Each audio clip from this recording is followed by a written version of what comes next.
आइए आज फिर आपसे एक कॉमनली जो क्लिनिक स्टोरीज होती हैं उसके बारे में डिस्कस करते हैं। Many couple comes to me कि they are not able to conceive.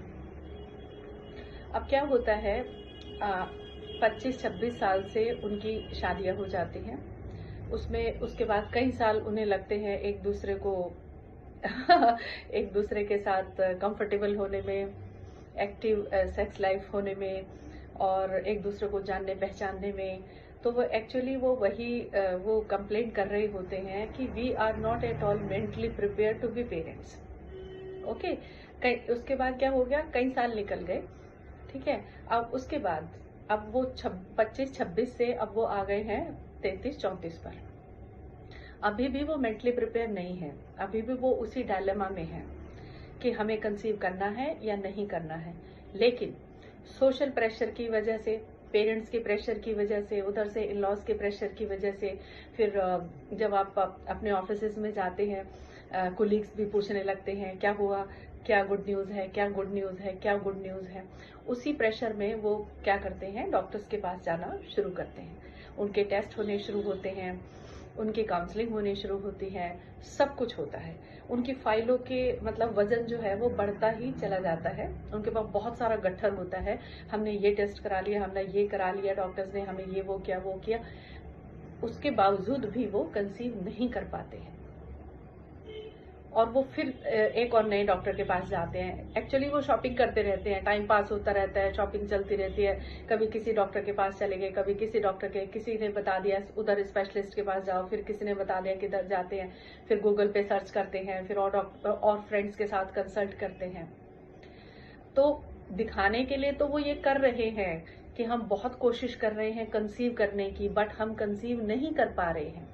But actually वो उस चीज को भूल जाते हैं कि वो एक्चुअली खुद ही मेंटली प्रिपेयर नहीं है पेरेंट्स बनने के लिए।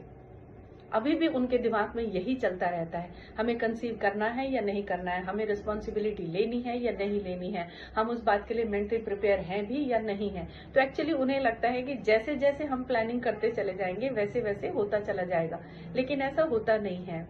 वो भूल जाते हैं कि जैसा आप ब्रेन से सोच रहे हैं वैसे ही आपकी बॉडी के हार्मोन्स रिएक्ट कर रहे हैं। जब आप अंदर से खुद ही नहीं चाहते पेरेंट बनना, तो दुनिया की कोई साइंस, कोई डॉक्टर, कोई पैथी आपको पेरेंट नहीं बना सकती है। जैसा आप विश करेंगे, जैसा आप सोचेंगे, जैसा आप अंदर से फील करेंगे, वैसे ही आपकी बॉडी के रिजल्ट्स भी आएंगे, वैसे ही मेडिसिन भी रिएक्ट करती हैं, वैसे ही आपके मूड भी रिफ्लेक्ट होते हैं। हर चीज उस बात पे मैटर करती है।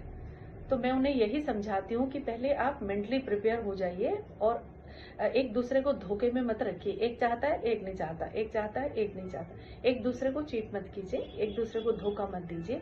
जैसा आप अंदर से फील कर रहे हैं आप वैसा ही अपने पार्टनर को बताइए। जगह जगह कंसल्टेशन देने से, जगह जगह ट्रीटमेंट कराते रहने से कुछ हासिल नहीं होगा जब तक आप खुद मेंटली प्रिपेयर नहीं है उस बात के लिए कि यस हमें पेरेंट बनना है, हम ये रिस्पॉन्सिबिलिटी लेना चाहते हैं। अंदर से आप सोच रहे हैं नहीं मैं मेंटली प्रिपेयर नहीं हूँ, मैं फाइनलाइज नहीं कर पा रही हूँ कि मुझे पेरेंट बनना भी है कि नहीं बनना है, मुझे रिस्पॉन्सिबिलिटी है कि नहीं लेनी है, कि क्या करना है क्या नहीं करना। They are still confuse. 10-10 साल निकल जाते हैं इसी उसमें और उनको ये एहसास नहीं है इस बात का कि रिप्रोडक्टिव हेल्थ खराब होती चली जा रही है, आपका एएमएच लेवल कम होता चला जा रहा है, आपके हार्मोन्स भी धीरे धीरे इम्बैलेंस में जा रहे हैं। बहुत सारा नुकसान हो रहा है रिप्रोडक्टिव हेल्थ को और इसी वजह से वो कंसीव नहीं कर पा रही हैं। नॉर्मली उनके आईयूआई और आईवीएफ भी बार बार फेल होते हैं। क्यों? क्योंकि वो मेंटली प्रिपेयर ही नहीं है उन सब चीजों के लिए। तो सबसे पहले मेंटली प्रिपेयर होइए, एक दूसरे के साथ अपने कंफर्ट लेवल को बढ़ाइए, अपनी इंटीमेसी को बढ़ाइए, अपनी सेक्सुअल लाइफ को एक्टिव कीजिए। बहुत सारे कपल तो इंटरेस्टेड ही नहीं है, they are not at all interested कि कोई उनकी sexual life, active sexual life होनी भी चाहिए। They don't have time actually. तो खाली ट्रीटमेंट से, डॉक्टर्स के पास जाने से, खाली दवाइयों से उससे नहीं हो पाएगा। आपको खुद भी मेंटली प्रिपेयर होना पड़ेगा और एक उस पर आकर के कहीं तो समर्पण करना पड़ेगा कि yes we are mentally prepare. अब हम चाहते हैं कि इतनी भी देर नहीं हो जाए कि आपके ऊपर कोई ट्रीटमेंट, कोई पैथी, कोई आईयूआई, कोई आईवीएफ आपके ऊपर काम ही नहीं कर पाए। तो उससे पहले पहले अपने आप को समझा लीजिए, अपने आप को चीट ना करें बिल्कुल भी।